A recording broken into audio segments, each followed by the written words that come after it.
Bismillahirrahmanirrahim. Assalamualaikum warahmatullahi wabarakatuh. Alhamdulillahirrahmanirrahim. Pada tengah malam kali ini kita akan membahas mengenai kesenian tradisi yaitu reog yang nanti akan disampaikan oleh Kang Franky. Beliau ini adalah seorang peneliti, berasal juga dari Ponorogo, jadi secara kapabilitas keilmuan itu nggak main-main. Not play. Sebagai pengantar, kita semua tahu bahwa pengetahuan masyarakat pada umumnya adalah reog ya berasal dari Ponorogo. Dalam format pertunjukannya yaitu menggunakan dadak merak singobarong yang besar itu, lalu ada jadilan yang itu jadilan itu yang berseragam putih-putih, terus good looking cewek gitu, terus ada bujang ganong. Pemahaman pada umumnya seperti itu, tetapi pada kesempatan kali ini kita akan membaca ulang mengenai reog itu apa sih sebenarnya reog, apakah memang benar asli dari Ponorogo, karena beberapa tahun ke depan reog juga pernah diklaim oleh Malaysia karena mereka juga katanya punya ketersinggungan dengan tradisi yang bernama reog itu, dadak merak. Nah, kita akan membaca ulang apakah memang benar bahwa format pertunjukan reog itu ya hanya sekedar dadak merak, terus ada jadilannya, ada bujang ganong serta atraksi-atraksinya. Dari segi musik juga apakah sudah ada komposisi musik yang lengkap seperti karawitan atau ada komposisi musik yang lain. Terus apakah dulu itu dangdutan reog juga setelah itu ada dangdutan, apakah dulu juga seperti itu. Terus lalu fenomena kesurupan itu seperti apa ketika di reog.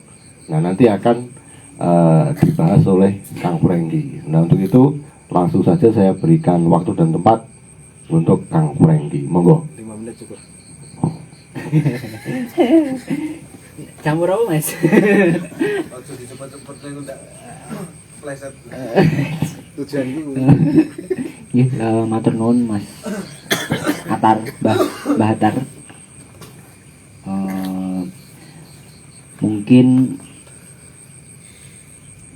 kita membahasnya dari logika nih Mas Hanan wae. Pertama kali saya datang ke Solo, ke Surakarta waktu kuliah, ketika saya menyampaikan tentang reog itu mesti sing digowo, wah kesurupan oman beling. Dari logika itu sebenarnya ada satu tarikan sing menarik. Kedua, dan ketika ini saya bahasakan, saya ceritakan bener-bener dari budaya Ponorogo. Kuwi janjane ya aku bingung wingi karo Mbah Hatar. Apa Mbah penting iki nggih wong-wong Jawa. Karena bukan pemilik gitu loh. Dan di sini juga kita nggak bisa mengakui bahwa budaya itu terus berkembang. Nek wis ngurusan pakem lucu wae. Hari ini kita membicarakan pakem karena pakem yang dianggap pakem itu nggak pakem gitu. Kalau hari ini saya boleh menentukan reog Ponorogo hari ini itu kontemporer, itu nggak pakem gitu.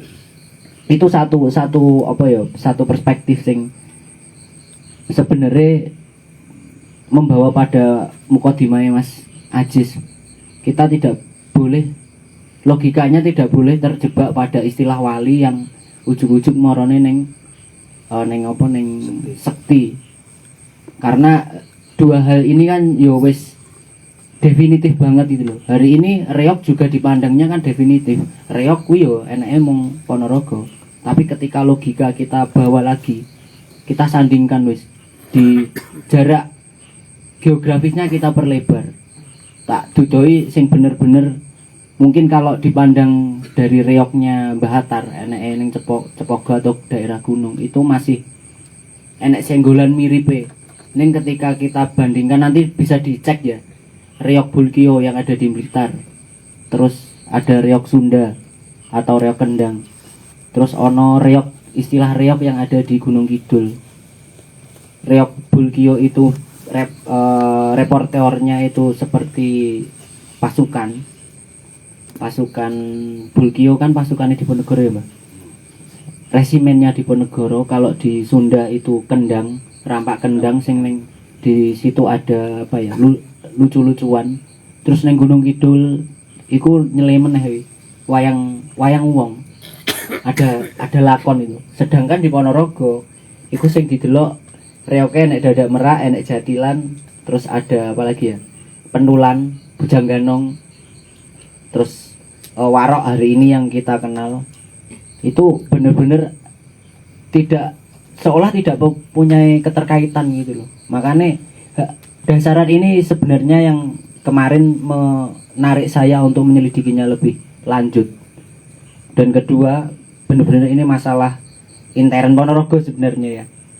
Masalah adanya kesenjangan antara reok yang hari ini ada Klono Swandononya itu yang ada di festival sing didelok kolosal dengan reok obyok yang sering digunakan arak-arakan. Enek nggone wong manten ulang tahun dan lain sebagainya harinya yang digunakan seperti itu. Dan stigmanya mungkin nek bedane paling gampang iki mana yang reok festival dan obyok dari stigma tentang negatifnya. Reok obyok iki genah sing jarine wong iki urusane karo mendem, jatilane seksi, terus apa jogete erotis. Itu yang bener-bener sangat membedakan. Dan ini di tahun 2010-an mungkin ya, aku lupa. Itu bener-bener dari pemerintah Ponorogo tidak mengakui reok yang obyok itu bukan reok. Itu yang menjadi masalah sebenarnya, problem secara historis. Ketika kita tarik ke wujud festival itu dengan narasi, dan yang obyok itu tanpa narasi. Ini dasaran yang sebenarnya nanti akan bisa dijabarkan lebih lebar lagi, lebih dalam lagi. Saya mengawalinya mungkin dari istilah reok dulu ya. Kenapa kok tiga kesenian ini benar-benar beda tapi mempunyai nama yang sama. Kemarin aku sempat neliti itu dari kamus, sangat simpel, dari kamus yang mungkin hari ini ya wis ra patio dipandang. Aku menemukan di Javanese Wonderlist 19 Bawarno dulu ya, 1820 sampai nanti di tahun 2000 KBBI yang daring hari ini, Kemendikbud itu ada beberapa perbedaan sing bener-bener kita bisa teliti lebih jauh. Dari Bawarno sendiri berbicara reok itu jatilan miturut agama Kolo, itu definisi yang ada di Bawarno di Javanese Wonderlist 1830-an kalau nggak salah ya.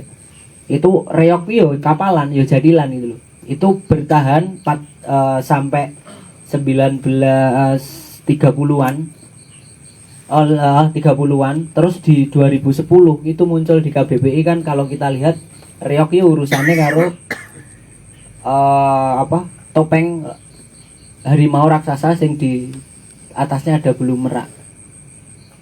Terus hari ini kalau kita lihat itu berkembang lagi. Reok itu definisi pertama benar, definisi kedua muncul reok yang grup lawak dengan kendang yang ada di Sunda. Sedangkan di Ponorogo ini satu kontradiksi yang menarik sebenarnya. Reok di Ponorogo itu ya bukan topeng yang besar itu bukan reok, tapi reok itu topeng besar itu namanya Dadak Merak gitu. Itu satu kontradiksi antara bahasa yang diinstitusionalkan, bahasa sing wis dilembagakne karo masyarakat dhewe. Kalau di Ponorogo kan reog itu urusannya dengan satu kumpulan pertunjukan. Di situ ada jadilan, ono gamelane, ono reoke dhewe, ada dadak meraknya, ada pendulan. Hari ini Klono Swandono itu disebut reog, bukan hanya satu unsur dadak meraknya. Itu yang benar-benar mungkin banyak orang, banyak masyarakat yang mengiranya reog itu di situ gitu loh. Dan ini proses panjang banget ketika orang menyebutnya reog dari dulu hingga sekarang itu di situ. Di hal yang hari ini kita lihat, reog Ponorogo itu benar-benar ndak bisa dikatakan itu historis gitu loh. Kalau itu dianggapnya sejak zaman dulu, karena kembali ke tema awal tadi, ada beberapa repertoar yang berbeda ketika kita melihatnya dari sisi arsip ya, arsip foto, terus tahun itu benar-benar berbeda. Dari mungkin paling umum ditemukan teman-teman itu di 1930. Di situ wujudnya ya barongan ada semacam harimau, terus di atasnya ada bulu merak, tapi enggak segede itu ya, 2 orang kayak seperti barongsai. Jadilannya pakai apa kayak mahkota raket yang ada di wayang orang, terus ono pentul tembem. Ini bukan bujang gandong ya, bukan kayak di kaos ini, bukan bujang gandong yang wajahnya merah, tapi wajahnya putih, yang bisa ditemukan di lawakan Topeng Panji. Itu yang 1930 membuktikan itu. Terus 1950 baru muncul dadak merak bentuknya saya kayak dong warung. Tidak bundar seperti ini, tapi kayak T, masih seperti dong warung. Terus 1960-an baru muncul yang lebih besar lagi penyempurnaan hingga saat ini. Nah, di masa Lekra, aku nyebut wae Lekra ya. Di masa Lekra itu benar-benar di Ponorogo itu ngalami pertentangan antara satu partai dengan partai lain, karena beberapa partai itu benar-benar agitasi politiknya, pengerahan masanya itu pakai kesenian itu. Karena kembali lagi ini kesenian rakyat sing nek krungu wae kadang sok gerakne dhewe to. Gerakne tinggi. Ya aku pengen nyedak, aku pengen melu guyupi, minimal melu mendem lah. Ora nikmati keseniannya. Biasanya di Ponorogo kayak gitu. Ya itu perkembangan yang hari ini jenenge mendem, aku nggak tahu ya sebenarnya seperti apa, tapi di Centini, karena lagi-lagi Centini itu dibuat karena ada motivasi politik juga dari keraton. Itu juga disebut bahwa bolo reog kuwi urusane senengane mendem terus ning kono diomongke yen dekne warok kuwi senengane karo wong lanang gemblak. Itu munculnya di Centini sebenarnya. Kenapa kok hari ini pandangan reog, gemblak dan homoseksual ini cedek banget gitu. Itu yang bagi saya sendiri kok apa benar reog itu seperti itu gitu. Satu hal sing belum bisa berterima akal, karena lagi-lagi kembali lagi ke definisi sing gede kuwi mau sing banyak, dan nanti timbul beberapa perang identitas dengan narasi ya, perang narasi yang diawali dari adanya partai. Terus Lekra ini kan masih nek ngarani kan ada 2 versi, Suryo Ngalam dan Bantarangin kalau di Ponorogo. Suryo Ngalam itu yang hari ini dipandang sebagai wujud arak-arakannya, obyeknya, sedangkan yang Bantarangin ini dipandang kerajaannya Klono Swandono. dua hal ini muncul karena adanya perang politik ideologi di masa itu. Setelah 65 ini kan agitasinya terjadi di situ, perang apa ya, horizontalnya di situ. Setelah itu baru muncul penyempurnaan adanya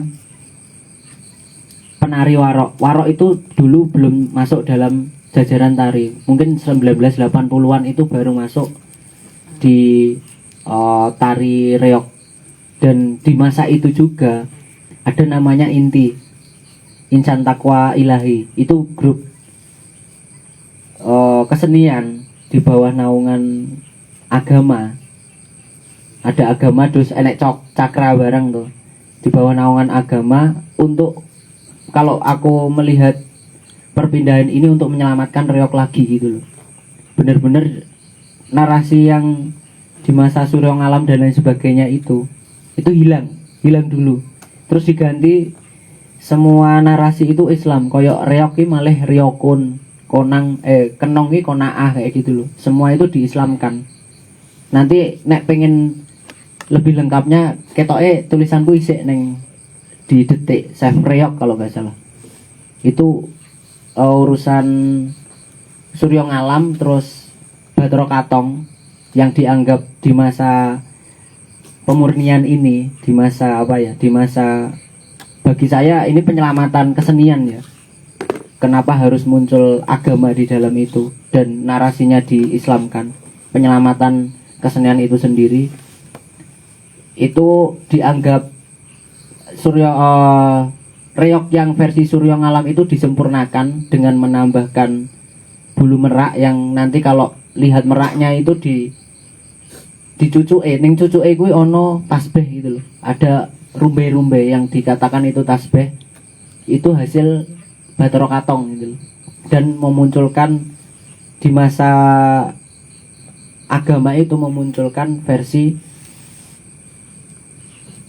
Bantarangin gitu loh, yang dianggap kalau di pedoman Reog Ponorogo itu Ki Ageng Mirah yang membuat versi Bantarangin itu. Ini bukan historis ya, disebut dalam pedoman yang dikeluarkan 1995 itu nggak historis. Sedangkan hari ini itu kan Bantarangin dianggapnya itu historis gitu loh. Yang kemarin ICH pengajuan ke UNESCO, aku sempat ikut itu, di narasinya itu disangkut pautkan dengan adanya kerajaan Wengker kayak gitu loh, yang benar-benar ya mengkhawatirkan soal historisnya gitu loh.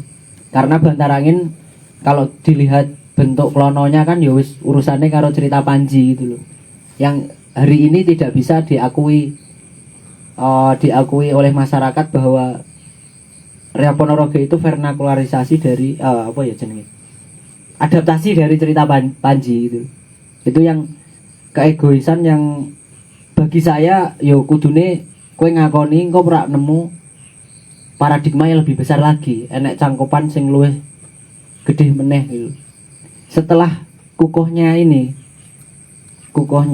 narasi Bantara gitu, terus ono meneh sing jenenge reog dut gitu Mbak. Reog campur sari. Itu juga di masa 19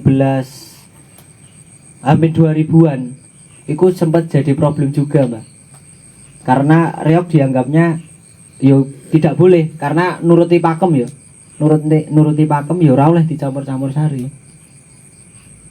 Wujudnya tetap obyek. Kalau yang dicampur sari kan tetap arak-arakan yang pasti paling ngena dan paling enak di wah-wahi. Karena wis urusane payu ora payune to. Payu dan tidak payu reog itu dimasukkan unsur campur sari. Jurungku misah meneh antara ada seniman, enak istilah ya, seniman etan kali karo kulon kali. Kalau di Ponorogo dibatasi Bengawan Mediun. Sing etan kali kuwi pengene murni, sing kulon kali kuwi pengene ya wis. Tapi pengene enek campur sarine gitu loh. Tapi ini pun dibagi lagi ketika berbicara etan kali dan kulon kali gitu loh. Karena ada yang memihak politis, partai beda partai gitu loh. Itu yang ruwete kita berbicara reog soal apa ya wujudnya. Itu di hal itu. Sing hari ini kalau kita datang ke Ponorogo mesti do ngaku-ngaku sing paling asli ki kene, kono ora asli. Engko nek tekok ning kono ya kene asli, kono ora asli gitu loh. Maka dari itu benang merah ini loh yang sebenarnya harus dicari gitu loh, harus dicari. Ya wis lah, kowe arep ngomongne pakem gak pakem mengko sik. Tapi runutan anak muda ingin melihat perkembangan reog ini seperti apa gitu loh. Yang do yel-yelan, do nganggepe pokoknya yang paling asli, dan pemerintah itu juga mengukuhkan yang paling asli ki Bantarangin gitu loh. Itu yang membuat mungkin 2019 itu Kemendikbud juga bilang ya, Ponorogo itu perlu penelitian yang lebih mendalam. Banyak permasalahan yang harus diselesaikan terkait reog Ponorogo gitu loh, sebelum diajukan ke UNESCO. Itu yang sampai hari ini karena urusannya wong tuwek, wong sama-sama orang tua yang dongeyel itu yang tidak segera bisa diselesaikan gitu. Kalau kita benar-benar kita hilangkan wae lah. Paling enak kan wis narasi kita buang dulu karena ini urusannya terlalu, bagi saya politik ya. Politik identitas, perang narasi di masa lalu. Kita lihat secara utuh wae lah. Repertoarnya apa wujud kesenian reog kuwi. Jatilan yang dulu itu juga disebut reog, seharusnya ini jadi satu pengembangan awal gitu loh. Ada satu pertunjukan yang namanya reog, isinya yo jatilan gitu loh. Kedua terus diurut ke meneh. Terus muncul reog yang ada barongannya, enek dadak merake. Nek dulu kelihatannya juga belum disebut sangat dadak merak ya, mung barongan yang masih digunakan dimainkan oleh 2 orang, dan ini belum ada Klono Swandononya loh ya. Terus muncul tahap ketiga, di situ narasinya sudah mulai belum ada. Oh iya ya, di tahap ketiga itu sudah muncul narasi Bantarangin, terus ada Klono Swandono masuk, tetap ada Bujang Ganong atau pentulan itu tadi, ada dadak merak sing penyempurnaannya lebih bagus, terus enek jadilane tetap itu yang paling tidak bisa diowahi ya, bertahan terus meskipun hanya gender. Ketika sebelum 1960 itu kebanyakan yang memainkan jadilan itu masih cowok gitu loh, sing mau kok disebut gemblak tadi loh. Enek homoseksual warok sing pengen jogo kesaktiane njur dekne ngopeni gemblak. Itu yang hari ini fenomenal kan gemblak itu. Ini muncul narasi. Lah sing tahap ini loh yang harus segera dikukuhkan lagi, karena stigma apa ya, pemerintah yang menganggap objek itu bukan reog Ponorogo. Dulu ada istilah itu, objek itu yang tidak lengkap itu bukan reog Ponorogo, itu yang harus dilebur, dimasukkan ke tahap kedua ini tadi, pengembangan yang tahap kedua yang isinya tetap campur sari ini masuk terus nih. Ini yang benar-benar hidup kalau kita lihat di Ponorogo. Campur sari mlebu, dia bisa menyatu dengan masyarakat, bentuk kalangan. Nek pas pertunjukan itu pementasannya di lapangan, terus kalangan masyarakatnya kumpul kayak gitu loh. Dulu sempat ada fenomena kan senggak juga. Hari ini ya wis rada ilang senggak itu. Lah festival ini dikatakan ini yang paling baku itu wis dihilangkan dulu gitu loh. Mengingat lagi-lagi iki informasi yang sangat lokal sebenarnya. Reog Ponorogo ameh gawe museum peradaban reog gitu loh. Dan kepalanya peneliti yang ada di sana itu benar-benar belum menyentuh hal-hal ini. Nek wis reog hari ini dibawa keluar dan ini diakui, nasib reog di daerah lain itu loh yang belum bisa tercakup gitu loh. Reog itu sebenarnya apa? Ya urung kejawab gitu loh.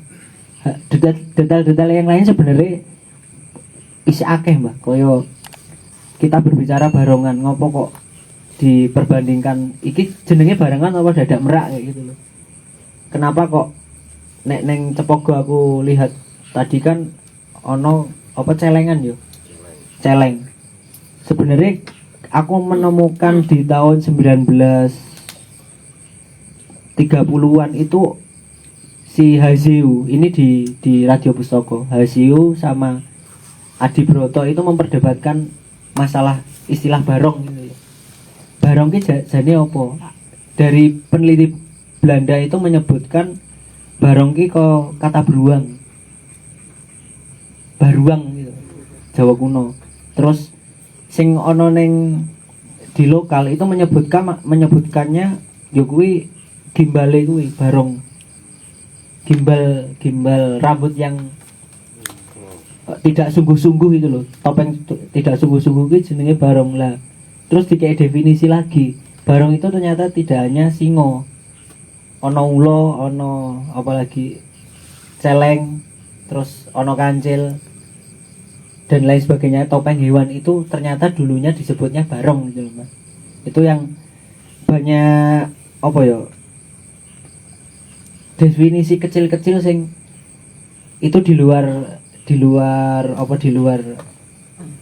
pembahasan reog yang dari situ saja bisa memprediksi bahwa hari ini reog yang hari ini tuh terjadi karena adanya pengembangan.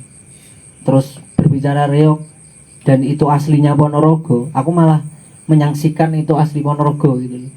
Dalam arti reognya loh ya. Kalau reog Ponorogo kan bisa dikatakan reog versi Ponorogo. Ya udah itu memang reog Ponorogo hari ini ya nggak ada di tempat lain gitu. Itu cuma hal sifatnya historis dan visi saya sebenarnya kan cuma satu. Jangan sampai objek ini dimatikan terus timbul adanya kesejahteraan antar seniman gitu. Seniman reog festival dan seniman reog objek, tidak ada kesenjangan dan benar-benar terjalin ekosistem seni pertunjukan yang lebih baik lagi di mana di kota saya, kota Ponorogo. Apa ya? Kalau melihat ADW neng Jawa wae sing bener-bener luas itu tadi. Aku narik bukan kesimpulan yo. Iki hipotesis sementara. Yang reog kuwi apa kira-kira dijukuk saka bahasa reog kuwi ya. Reog yang ada di negara Kertagama apa ya. Reog kuwi bisa dikatakan huru-hara atau menunjukkan prajurit gitu loh. Terus engko nek ngomongne apa sejarah kata ya. Sejarah kata itu rumpun hurufnya itu ada di riak. Terus ono riuh, riak. Terus neng ngendi neng ngapak ke Kebumenan neng apa Bagelen itu enek kata jenenge reang yo apa ora roh kowe reang ono reang kan yo riuh rame banget oh, rame. Reang itu juga satu apa kelompok sing iso diperbandingkan gitu loh. Njur nek kok akeh reog kuwi mau aku rada ngomong ngene, Mbak. Rata-rata kan kuwi ngomongne keramaian ya. Riuh banget gitu loh. Mbah kuwi campur bareng mbah apa. Kedua enek struktur sing padha iki ning bendene gitu. Bende iki bonang loro. Sing kalau di Jawa kuno jenenge reong. Kuwi yo mirip neh nek katane. Dan kalau reog Sunda kan pakainya dok-dok. Dok-dok ki kendang sing digawa ning kene lho. dua instrumen itu sebenarnya sangat identik dengan prajurit nek ndelok karya sastra loh ya, karya-karya sastra lama. Ono bende sing disebut kita hari ini bende dulu juga masuk dalam lingkup keprajuritan. Jur gendange kuwi mau sing dok-dok kuwi mau yo masuk neng lingkup keprajuritan gitu loh. Itu yang bener-bener iki apa jangan-jangan reog ki urusane karo hal-hal sing riuh atau berhubungan wujudnya kayak keprajuritan lho, olah keprajuritan ya Mbak. Kuwi sing ketoke enek hubungannya itu karena melihat lingkupnya meh podo kabeh. Mung kesulitannya hanya ini kalau hari ini nek ngomong nih kesenian rakyat kuwi mesti akeh wong sing gak neliti. Kedua, pemerintah daerah rata-rata ya ora tak gagas. Karena yo lingkupnya mung cilik, mung kesenian yang memang itu hanya itu, tidak megah banget. Nek Ponorogo kan sing paling megah kan reog festivale. Itu yang diangkat. Khawatir saya kesenian yang kecil-kecil sing sakjane kuwi iki lahir dari koyok kuwi mau, campur baur kuwi mau. Neng Boyolali itu hilang terus mlebu dadak merak.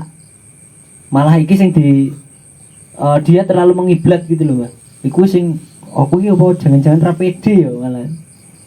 Warga-warga itu enggak pede dengan istilah reog yang dipakai. Meskipun yang hari ini diakui viral kan ya reog Ponorogo gitu loh. Itu yang catatan mungkin di daerah kita enek secara garis besar enek kesenian sing luwe wujud di masyarakat hidup tapi pemerintah itu enggak mengakui nek iso yo itu jangan dimatikan gitu loh. Meskipun kasusnya bodoh ketika kita berbicara kesenian rakyat sing neng Ponorogo reog Ponorogo wi misuwur banget. Reog obyoke yo ora yo kaya kasusnya iuran malah. Tanggapan iki iuran malah narasi yang dibuat pemerintah itu yo agak mematikan kesenian rakyate, kesenian obyoke malah.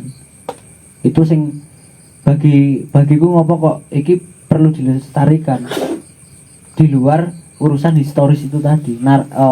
Cerita ya tetap harus ada untuk melindungi kesenian yang ada di situ. Tapi nek wis urusane menyalah-nyalahke kuwi mau nyalahke kae ora asli kuwi sing kuwi asline masalah gitu malah.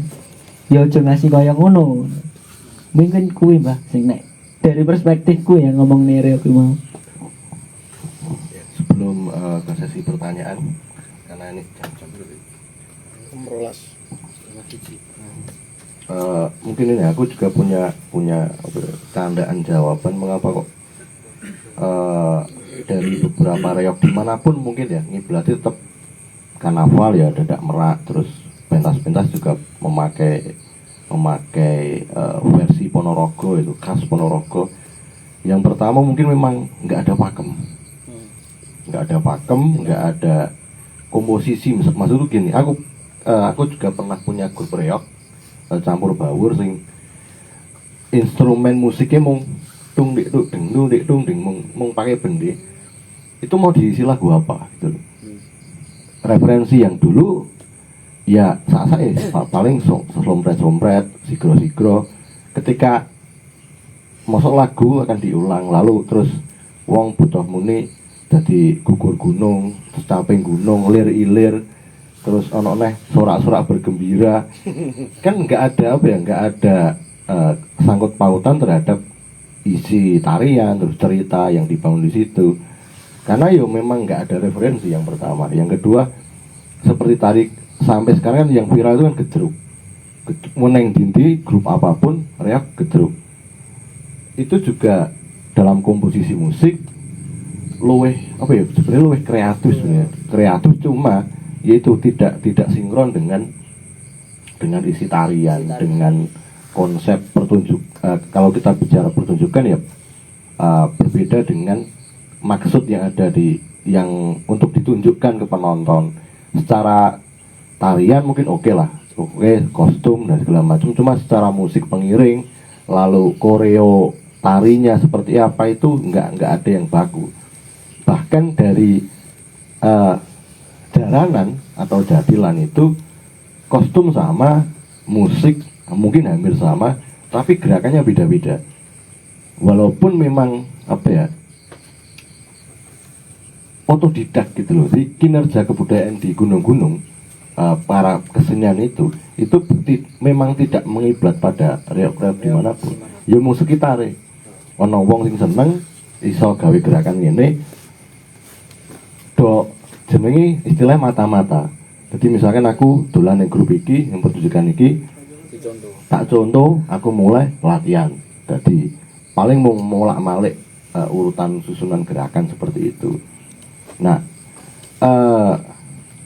mungkin itu Mas Prengi. Jadi mungkin rano pakem, dan ketika ini mau jadikan pakem bahwa monolog seperti itu mungkin ya jadi rapas karena rap lokal lain kan sebenarnya dia punya identitas tersendiri, punya ciri khas tersendiri, cuma mereka nggak punya referensi atau pemerhati yang pemerhati yang khusus untuk bidang itu. Kayak di wayang wong ya neng Wonogiri, di Bantul Wonogiri ternyata wayang wong, terus neng Sunda juga ada reok Sunda, ada tarian juga yang namanya angguk rodat, terus mau maksudnya kobro, tari kobro. Aku dulu lihat lucu, jadi tariannya itu pakai kipas, terus sepatunya itu sepatu pro ATT macan, kostumnya itu seragam SMP, katok itu cendak, kostum itu dowo, kupluk, kocomotonan, wong tuik sepatu warrior, enek macane kayak itu rodat.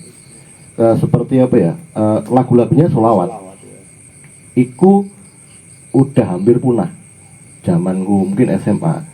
Lalu aku dan kawan kayak itu atraksi bambu gila, akhirnya diisi apa ya, kolaborasi lah antara rodat karo atraksi itu mulai do nanggap seperti itu, do nanggap. Setelah itu muncul dipadukan dengan dangdut. Lagi-lagi dangdut adalah kunci untuk melestarikan kebudayaan dimanapun dan dalam bentuk apapun. Hidup dangdut.